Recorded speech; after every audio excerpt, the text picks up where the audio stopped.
buka dengan baca surah Al-Fatihah. Semoga Allah membuka mata pikiran kita dan memberkahi pengarang kitab Syekh Abdul Qadir Isa Asy-Syadzili Al-Qadiri. Al-Fatihah. Alhamdulillah.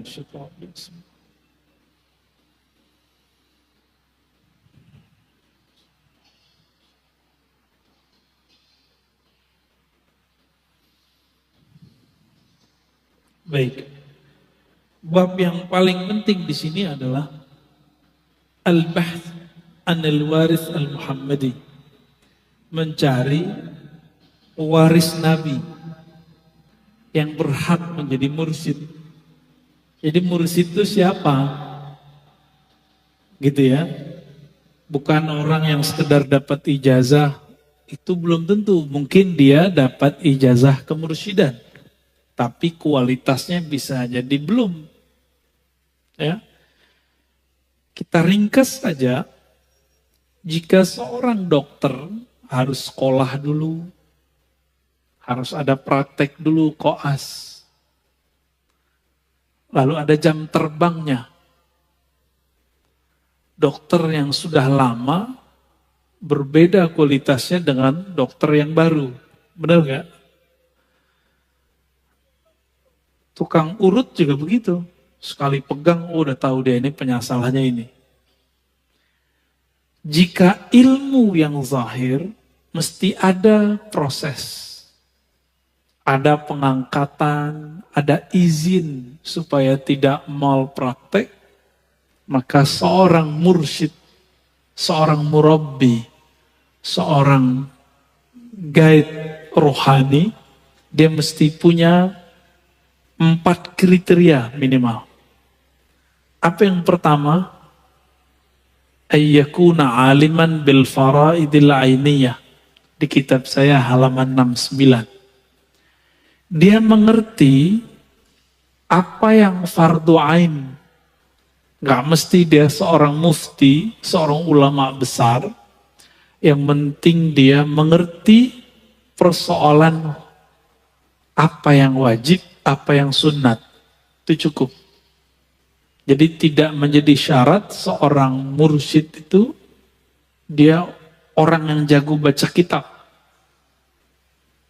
Tapi yang penting dia mengerti persoalan apa? Persoalan yang wajib.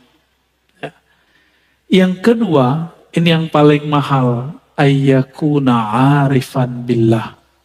Mursyid itu harus tahu mengenal arif kepada Allah. Harus punya ilmu ma'rifat. Mursyid ini ibarat sopir bus. Kalau nggak tahu jalan gimana? Sopir bus kalau masih pakai GPS itu bakal sesat. Tapi kalau sopir busnya GPS sudah di dalam dadanya, mau tersesat, dia bilang, tenang, ada jalan lain. Dia bisa buat jalan sendiri. Itu mursyid. Karena dia arif. Dia mengenal Allah Subhanahu wa ta'ala. Allah itu sempit atau luas, Pak? Allah wasi'. Apa arti wasi'? Maha luas. Maka jalan menuju Allah itu banyak. Oleh karena itu, orang-orang yang mengerdilkan torikot orang lain, lalu membesar-besarkan torikotnya, dia sama dengan orang-orang Badui yang dulu berdoa, ya Allah rahmati aku dan Muhammad saja, selain itu nggak usah dirahmati. Apa kata Nabi? Dayakta rahmat Allah. Kamu telah mengerdilkan rahmat Allah. Jadi hati-hati yang punya mazhab, punya manhaj, punya torikot. Silakan percaya dengan guru, yakin dengan ilmu guru, tapi jangan merendahkan torikot yang lain. Tar kualat antum. Ya. Tar jadi makomnya makom badui. Ya. Beda dengan makom-makom yang lain. Dulu Umar begitu. Awal-awal Tapi setelah mengerti beliau nggak begitu lagi. Lagi di luar mendengar ada orang baca Quran, beda yang dia dengar dari Nabi. Itu orang dia seret. Kamu harus bertanggung jawab depan Nabi. Kan gitu bahasa-bahasa orang yang baru mengerti. Lalu Nabi kemudian bertanya, apa yang engkau baca? Dibacalah oleh orang yang disalahkan oleh Umar. Apa kata Nabi? Hakada uzil. Begitulah ayat Quran diturunkan. Umar, kamu baca. Dibaca oleh Sayyidina Umar berbeda sedikit dengan yang dibaca orang itu. Apa kata Nabi? Begitu juga diturunkan. Umar jadi faham bahwa jalan kebenaran itu banyak. Jadi jalan kebenaran itu luas, Pak. Namun iklan kecap nih bahaya ya. Hati-hati. Malu-maluin. Sesama torikot, sesama sufi, saling hantam-menghantam. Malu-maluin ya. Ayyakuna khabiran bitara'iq tazqiyatin nufus wa wasaili tarbiyatiha. Mengerti metodologi praktek pembersihan jiwa. Bukan hanya hafalan. Ini kan saya baca hafalan. Ini sebenarnya saya baca kitab begini. Ada dua hal Bapak, Saudara yang makar Allah. Pertama biar saya nggak ngantuk. Karena biasanya subuh-subuh begini, malam tadi saya belum tidur biasanya. Yang kedua, karena mobilitas kita banyak, kapan saya baca kitabnya lagi kalau bukan sembari ngajar? Kira-kira begitu.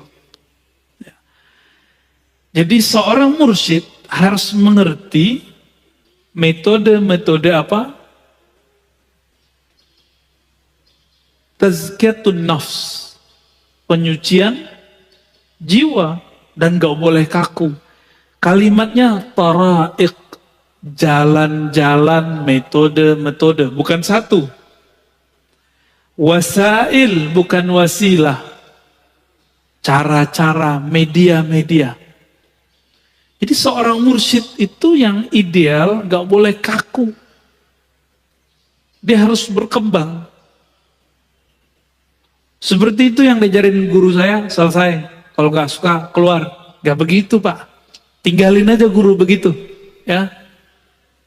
Guru kayak gitu tuh tinggalin aja. Antum nggak berkembang sama dia. Nggak akan berkembang, malah tambah keras. Kita itu belajar tasawuf untuk melembutkan kolbu. Bukan untuk tambah fanatis. Ya. Dan yang keempat, ini sangat penting juga, ayyakuna ma'zunan bil irsyad min syaikhi. Ada SIM, surat izin menjadi mursyid. Itu yang kita sebut ijazah tertulis atau lisan yang ada saksinya. Jadi guru-guru yang ngajarin zikir itu wajib punya ijazah. Kalau enggak, berhenti. Kenapa? Itu jaminan. Contoh sederhana. Saya kalau ngajar di kampus syaratnya apa? Harus doktor. Diserahin enggak fotokopinya ke kampus? Diserahin Pak sebagai bukti. Siapa yang mengizinkan? Rektornya. Siapa yang mengangkat saya jadi rektor, jadi dokter? Rektor di kampus saya dulu. Jika ilmu akal mesti diangkat, mesti ada ujiannya, mesti ada latihannya. Masa ilmu yang sangat berbahaya kalau tidak ada guru ini, terus tiba-tiba orang ngaku jadi mursyid tanpa ada guru yang mengangkat. Ya. Nah itu mustahil. Itu mustahil ya. Nah ini penting. Jadi ada 4. Apa yang pertama? Si mursyid mengerti ilmu fikih walaupun tidak sampai level ulama mufti. Yang kedua, dia punya ilmu ma'rifatullah. Inilah yang manis dari kolbunya. Jadi manis madu yang ada di dalam diri seorang mursyid itu adalah ma'rifatnya kepada Allah. Apa kata Imam Yahya bin Mu'adz Ar-Razi? Seorang wali itu menyimpan manis di kolbunya. Yashummuha ahluha. Yang pasti tercium oleh ahlinya. Walaupun dia nggak pakai baju wali. Nggak pakai baju ustadz. Nggak pakai baju kiai. Kecium Pak nanti. Lama-kelamaan kecium. Yang paling susah mencerna dan mencium bau kewalian itu keluarga dekatnya. Kenapa? Dia biasa melihat sisi kemanusiaan, sisi manusiawi daripada si waliullah ini.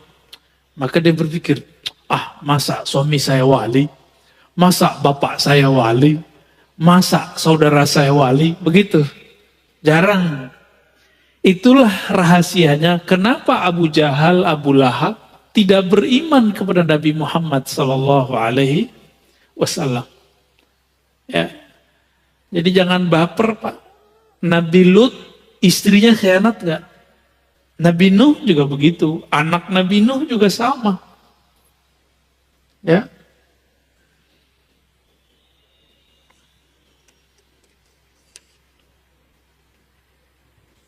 Nah, ini kriteria mursyid. Nah, dari mursyid yang seperti ini, antum baru mengambil kontrak belajar dengannya yang kita sebut bayat. Tapi saya dalam kajian-kajian sebelumnya sudah mengatakan bahwa bayat dalam artian sumpah setia abadi itu cuma milik Imam Mahdi di akhir zaman ini, bukan mursyid. Maka bayat-bayat yang ada sekarang itu hanya bayat tabarrukan, mengambil berkah. Atau bayat pengantar supaya kita nanti bertemu dengan yang paling pantas membayat. Itu sebabnya di ribat kita, Nauraniyah, kita nggak membayat orang, Pak. Kita cuma mentalkin zikir. Maka di sini ada akhzul ahdi, ngambil bayat. Yang kedua, talqin. Di sini ya. Nah, untuk pengambilan bayat, dalam tradisi kami sudah kami hapus. Karena orang seperti saya tidak pantas mengambil bayat. Yang pantas mengambil bayat adalah Al-Ghaus Al-A'zam, Al-Wali, Al-Waris Al-Muhammadi, Al-Muntazar, wa huwa Al-Imam Al-Mahdi. Ya, di akhir zaman ini yang paling pantas siapa? Imam Mahdi. Maka kita harus mempersiapkan diri itu. Jadi saya menghimbau diri saya sendiri dan pencinta tasawuf, pencinta akidah Ahlussunnah, pencinta mazhab fikih, torikot sufi. Jangan fanatis dengan yang kita punya. Kenapa? Karena setiap masa ada puncak kewalian. Dan tidak mungkin bumi ini, dunia ini kosong dari khatmul walayah, khatmul awliya yang disebut al-ghaus. Setiap masa itu berganti. Dan di akhir zaman ini, karena bumi kita sudah tua, di akhir zaman ini miliknya Al-Imam Al-Mahdi. Maka semua torikot nanti gabung kepadanya.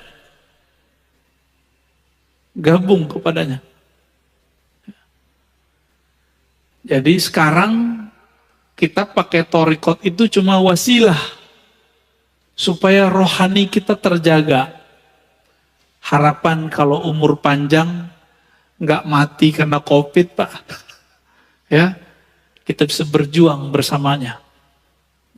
Tapi kan sosok beliau Allah rahasiakan. Nggak mungkin ember di YouTube. Kan ada yang ngaku Mahdi dengan mimpi-mimpinya, diyakini oleh pengikutnya sebagai Imam Mahdi. Ada yang datang juga kepada saya, ada yang lewat WA, ada yang Mahdi main di IG, Pak, main Instagram.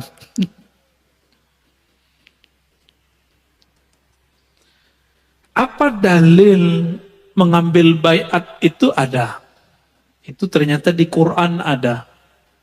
Dulu semua mursyid kalau ngambil talqin, zikir, dan baiat itu bacakan ayat ini. Surat Al-Fat ayat 10. A'udzubillahi minasyaitonirrajim. Innal ladzina yubayyi'unaka. Sesungguhnya orang-orang yang mengambil sumpah setia kepada engkau wahai Muhammad. Karena Nabi Muhammad sudah wafat, pewarisnya sampai ke mursyid yang ada. Innama yubayyi'unallah. Mereka sebenarnya sedang mengambil sumpah setia kepada Allah. Jadi mursyid ini harus tahu jalan kepada Allah. Sehingga tangan dia terkoneksi dengan yadullah. Kita nggak usah terjemahin yadullah. Apa arti yadullah? Tangan Allah. Terantum bayangin lagi tangan. Bukan. Kita serahkan maknanya kepada Allah. Yadullah fawqa aydihim. Yadnya Allah di atas tangan mereka. Ya, terus sampai akhir ayat, ya.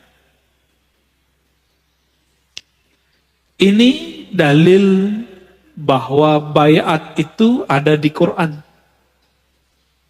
ada di hadis.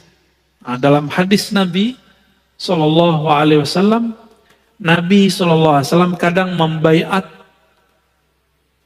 perorangan, kadang membaiat jamaah. Ada yang menarik. Nabi itu sebelum hijrah, itu sudah baiat Khadijah, baiat Ali, baiat Abu Bakar. Itu udah dibaiat semua tuh. Berarti perorangan.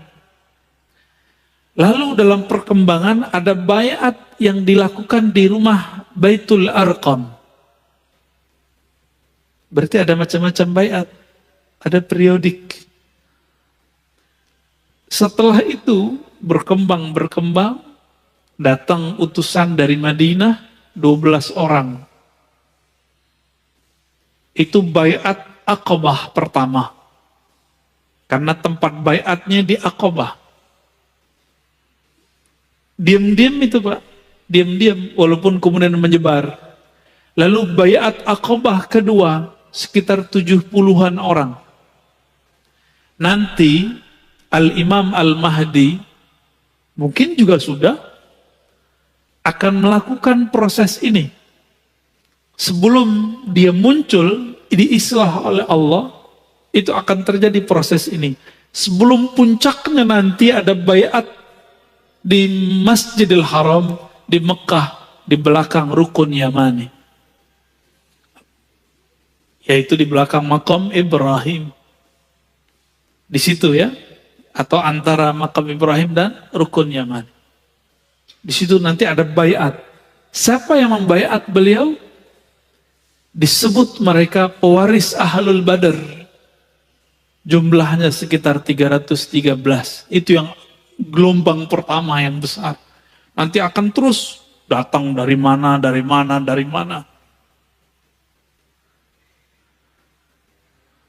Begitu, Pak.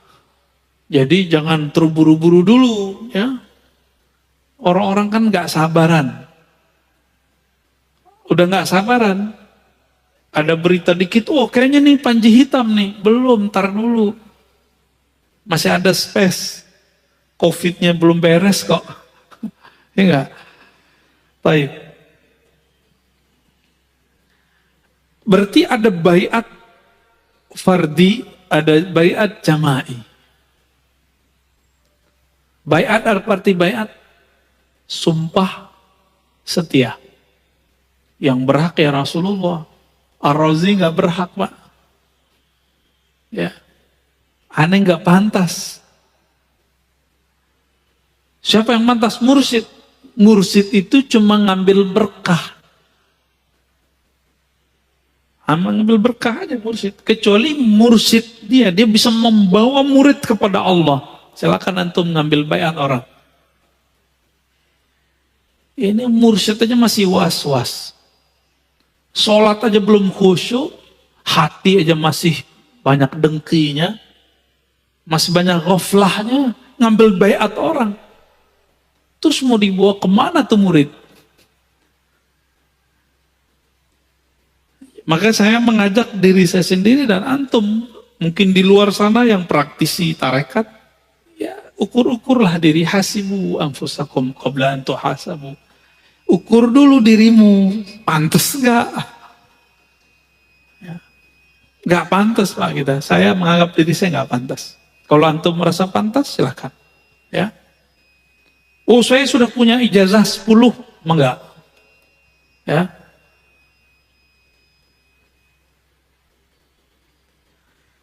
Lalu paket baiat itu biasanya ada perjanjian.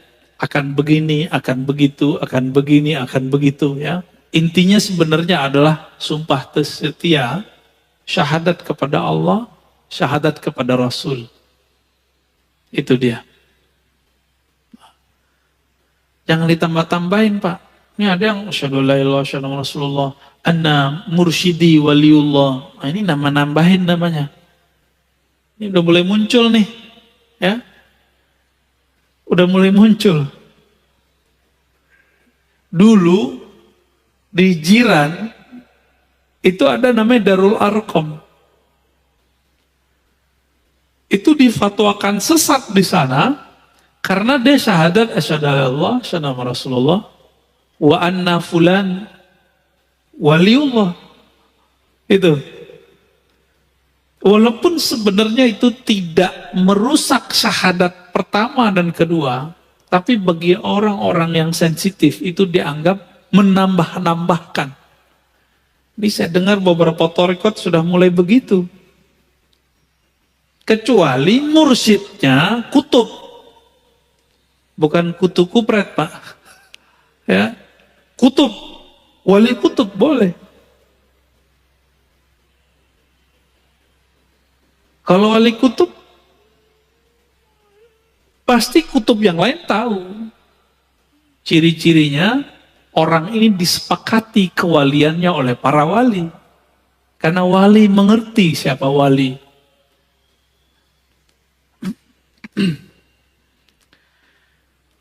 Apalagi paket dari baiat. Nah, ada setelah itu, namanya talqin. Apa arti talqin? Bimbingan zikir. Kalau seorang bayi belum bisa makan, disuapin nggak sama bapak ibunya? Disuapin. Seorang murid yang masih baby, yang baru, belum bisa mandiri, disuapin sama gurunya. Itulah sebabnya mursyid itu abul muridin, bapaknya murid. Maka mursyid itu boleh dipanggil ayahanda, boleh dipanggil abi, abati, walidi. Seperti di Jawa itu romo kiai, ya gitu ya. Kalau di Sumatera itu biasanya manggilnya ayah, abah. Di Sunda manggil abah ya, abah anom, itu kan ada kan, abah sepuh. Itu panggilan akrab sebenarnya. Kalau dalam bahasa Inggris ya, father. Ya, itu kan artinya sama.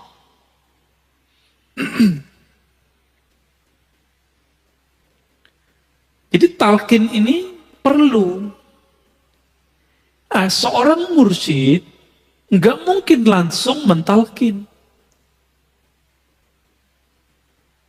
Dia lihat dulu istiadat ruhiyah si murid. Kesiapan murid. Ada murid yang bisa langsung dikasih talqin, ada yang tidak.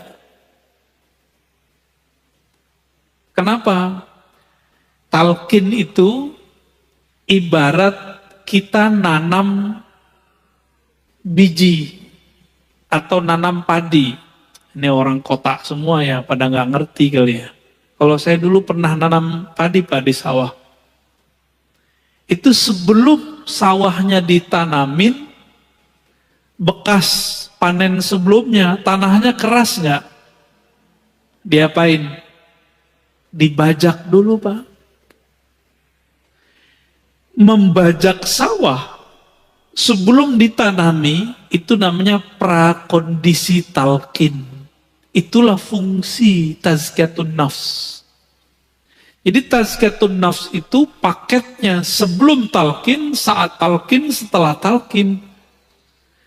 Seorang murid, kolbu dia itu seperti sawah, gersang. Harus dicangkul dulu, dibajak, sampai lembut. Kalau sudah lembut, diairin. Sudah diairin, lalu benihnya ditanamin atau tancepin. Itulah talqin.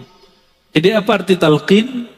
Menancapkan biji kalimah tauhid ke dalam kolbu murid. Itulah yang dimaksud dalam surat Ibrahim. Syajaratun thayyibah, kalimatun thayyibah, ya, bahwa kalimat yang indah itu, kalimat yang bergizi ini, la ilaha illallah, itu ditanam dalam kolbu murid. Dia seperti pohon. Makanya orang-orang ahli kasyaf itu kalau antum baca la ilaha illallahnya ikhlas, itu ada pohon tumbuh, terlihat sama dia.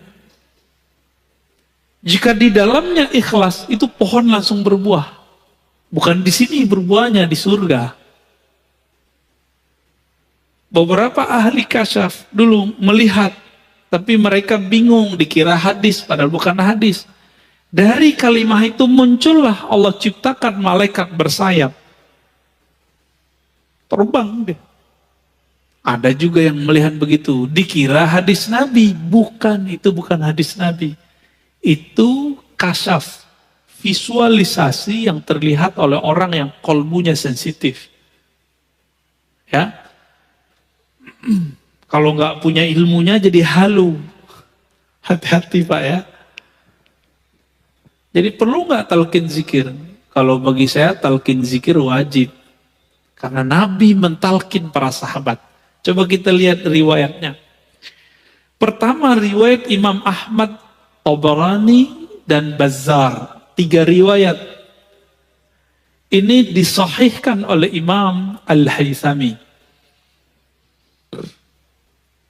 Dari Shaddad ya, bin Aus dan Ubadah bin Samit. Apa kata beliau? Kunna inda Rasulillah SAW. Dulu kami pernah bermajlis bersama Nabi Sallallahu Alaihi Wasallam. Lalu Nabi bertanya, hal fikum gharib? Ada orang asing nggak? Ya ini ahlul kitab. Kata rawi ahli kitab. Tapi kalau saya menjelaskan nggak mesti ahlul kitab, tapi orang-orang awam atau orang-orang musyrikin. Lalu kami menjawab, la ya Rasulullah, tidak wahai Rasulullah Sallallahu Alaihi Wasallam. Lalu apa kata beliau? Kata Aus, kami diperintahkan menutup pintu. Kalau sekarang matiin lampu, gitu ya. Biasanya kalau orang mau talqin tuh, itu dibuat kondisi sesenyap mungkin, senyaman mungkin. Jangan sampai lagi zikir nanti ada yang ngetuk-ngetuk, buka pintu gitu.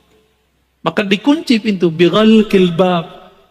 Nabi memerintahkan untuk agar pintu dikunci. Faqal, lalu Nabi mengatakan, irfa'u aydiyakum, angkat tangan kalian. Diangkat Pak, itu modelnya. Lalu Nabi mengatakan, qulu la ilaha illallah, bacalah la ilaha illallah. Nah, itu ada tekniknya. Tekniknya disembunyikan oleh periwayat hadis, periwayat ilmu zikir. Yang nanti antum cuma dapatkan sama mursyid tarekat. Itu tekniknya gimana? Supaya kalimah ini bisa menggoncang isi kolbu. Iza zukirallah wajilat qulubuhum. Disebut nama Allah, kolbu bergetar. Nah, itu ada tekniknya, Pak. Farafa'na aydiyana, lalu kami mengangkat tangan kami dan baca la ilaha illallah. Selesai, apa kata Nabi? Alhamdulillah. Segala puji milik Allah. Allahumma innaka ba'astani bihadhil kalimah wa amartani biha wa wa'adtani 'alaiha al-jannah wa innaka la tukhliful mi'ad. Ya Rabb, Engkau telah mengutusku dengan kalimat la ilaha illallah dan memerintahkanku untuk menyebarkan kepada umatku. Dan Engkau mau janjikan siapa yang membacanya pasti masuk surga. Sesungguhnya Engkau tidak tukhliful mi'ad, melanggar janjimu. Maka semua yang hadir itu dijamin masuk surga sudah. Orang yang hadir saat itu dijamin masuk surga. Ini salah satu metode. Metode apa namanya? Metode talqin. Ada metode yang kedua. Kalau ini jamaah. Sekarang khusus Sayyidina Ali.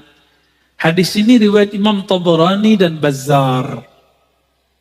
Dua imam dan kualitasnya hasan. Suatu kali Sayyidina Ali karramallahu wajhah bertanya kepada baginda Nabi SAW. Apa kata beliau? Ya Rasulullah, dullani ala aqrabit turuqi ilallah. Tolong tunjuk ajar aku jalan terdekat menuju Allah. Jadi kalau kayak sekarang ini banyak yang nanya, Ustaz, Buya, Kiai, itu kalau nanya ke ulama, gimana cara cepat kenal Allah? Sama, Sayyidina Ali nanyanya begitu. Jadi boleh nggak nanya begitu? Bukan boleh lagi Pak, diharuskan. Zaman udah begini, ya. Covid menyerang kapan saja, maka kita harus siap dengan ma'rifatullah. Apa jawaban Nabi? Oh, dia tambahin, wa ashaluha ala ibadih. Cepat, ringan. Enak ya? Cepat tapi jangan berat. Itu sukanya antum kan? Kalau antum kan gak mau disuruh puasa 40 hari kan gak mau. Melek 20 hari kan gak mau. Disuruh zikir 70.000 kali kan gak mau. Maunya yang paling cepat, paling mudah. Wa afdaluha indahu, dan lebih afdal di sisi Allah Subhanahu wa ta'ala. Jadi 3 sekaligus, lebih dekat, lebih ringan, lebih tinggi di sisi Allah. Ini pinternya Sayyidina Ali kalau nanya. Apa kata Nabi? Alaika bimudawamati dzikrillah sirran wa jahran. Wahai Ali, hendaklah engkau melanggengkan zikir baik sir tersembunyi ataupun jahar. Gimana Pak? Melanggengkan itu gimana? Setiap pada sholat kah? Pagi sore kah? Terus. Ada target-targetnya. Apa jawaban Sayyidina Ali? Ya Rasulullah, qulun nas zakiruna fakhussani bisyai. Kalau itu semua orang juga tahu. Tolong beri dong yang spesial. Mumpung mantunya Rasulullah ya. Apa kata Nabi? Afdalu ma qultuhu ana wan nabiyyuna min qabli la ilaha illallah. Yang paling afdal, yang paling cepat, yang paling ringan, paling tinggi di sisi Allah, yang dulu dibaca oleh para nabi dan sekarang aku juga mengulang kembali. Apa itu? La ilaha illallah. Seandainya kalimah ini ditimbang, maka semua langit bumi dunia itu kalah. Maka kalau ada, mohon maaf, antum ini ahli dakwah, Kenapa dakwahnya tidak mengena di kolbu jamaah? Mungkin kurang kuat kalimatullah. Kurang banyak tabungan la ilaha illallahnya. Sehingga kalamnya nggak berat. Kalamnya cuma masuk telinga, keluar telinga. Tapi kalau sudah di dalamnya ada dapur kalimah la ilaha illallah, kalamnya hangat, kalamnya berat. Karena tumbuh dari kolbu, masuknya ke dalam kolbu. Wala taqumul qiyamah ala wajhil ardi man yaqulu la ilaha illallah. Kiamat tidak terjadi jika masih ada di bumi yang baca la ilaha illallah. Di hadis Imam Muslim, Allah, Allah, begitu kalimatnya. Coba, para ulama kita itu mengatakan, Imam Ibn Arabi, Imam Ghazali, manusia itu adalah alam kecil. Sedangkan alam itu manusia besar. Manusia itu punya organ terpenting namanya jantung. Kalau jantungnya sehat, semuanya sehat. Jantungnya berdenyut. Dek, dek, dek, dek. Kalau jantungnya udah gak berdenyut, mati. Oke. Denyut alam semesta yang membuat alam ini bisa bergerak, bisa bernafas, bisa bertahan belum kiamat sampai zaman ini hari, adalah jantung-jantungnya alam. Siapakah jantungnya alam? Qalbul alamin awliyaullah. Qalbunya alam semesta adalah kekasih-kekasih Allah. Yang qalbunya bergetar terus menyebut Allah, Allah, Allah. Ruhnya selalu mengatakan Antallah, Antallah. Lisannya selalu sibuk mengatakan La ilaha illallah. Jadi mereka ini Pak, itu yang disebut dalam surat Syura ayat 12. Lahu maqalidus samawati wal ard. Milik Allah lah ikatan langit dan bumi. Apa ikatannya? La ilaha illallah. Subhanallah. Alhamdulillah. La haula wa la quwwata illa billah. Allahu Akbar. Ini 5. Itulah yang dipakai, yang dibaca oleh malaikat pemikul aras. Jadi malaikat memikul aras itu kan ada 8. Benar. Disebutkan dalam surat Az-Zumar ya. 8. 4 di kanan, 4 di kiri. Itu zikirnya tadi. Lalu yang kelima, la haula walanya sama siapa? Itu ada pada qalbu wali.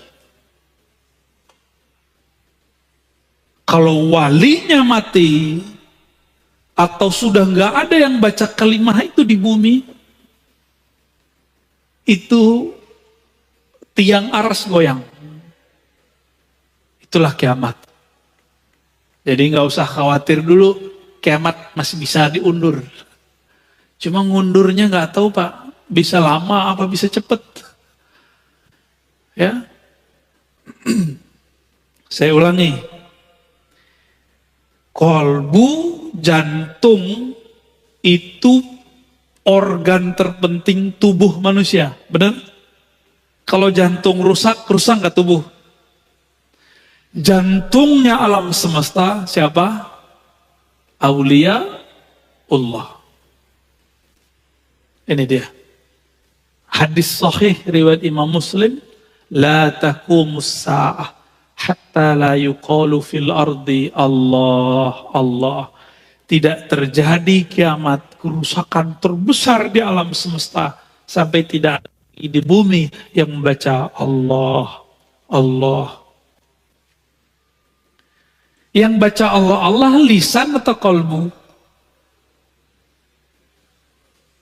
Lisan atau kolbu? Sebenarnya lisan ini menerjemahkan isi kolbu. Jadi intinya ada pada kolbu.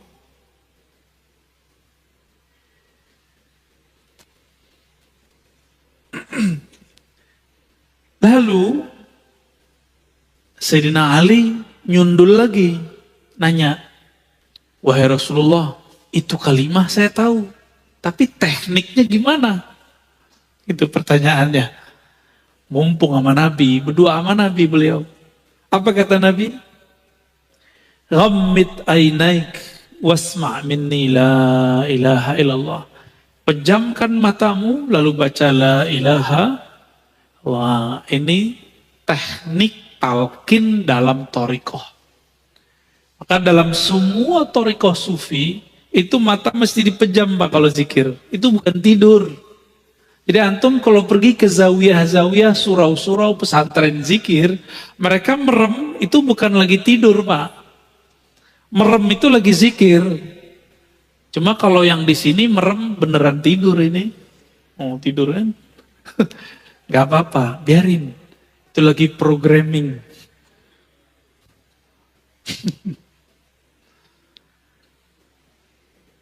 Summa fa'ala dzalika birafis saut ya. Dibaca 3 kali, Nabi bimbing, diulang. Berapa kali? 3 kali. Birafis saut, dengan suara yang tinggi. Inilah dalil bahwa talqin boleh dengan suara keras. Ya. Sedangkan yang tadi dalil kalau talqin suaranya agak lirih, pelan. Ya. Maka tidak ada thariqat sufi kecuali lewat jalur Sayyidina Ali. Dan itu ahlu sunnah. Kenapa? Karena Nabi pernah mengatakan, Ana madinatul ilmi wa aliyun babuha. Aku adalah kota ilmu, Ali pintunya. Maka tidak ada thariqat di dunia, thariqat zikir kecuali lewat Sayyidina Ali. Hatta Naqsyabandi itu jalurnya 2. Abu Bakar As-Siddiq, Sayyidina Ali radhiyallahu taala anhuma ajma'in. Ya. Ini masih banyak nih metode-metode zikir yang ada di dalam kitab ini ya. Lalu apakah talqin atau baiat itu khusus buat laki-laki? Tidak, juga perempuan. Karena waktu baiat Aqabah itu perempuan ada yang hadir. Apakah khusus dewasa? Tidak, boleh anak kecil. Kalau anak kecilnya siap. Bahkan anak kecil itu kalau dalam ilmu neurologi, gelombang otaknya itu bukan beta, tapi theta. Maka anak kecil ini gampang dibawa zikir. Gampang ya. Lebih cepat mereka Pak daripada kita.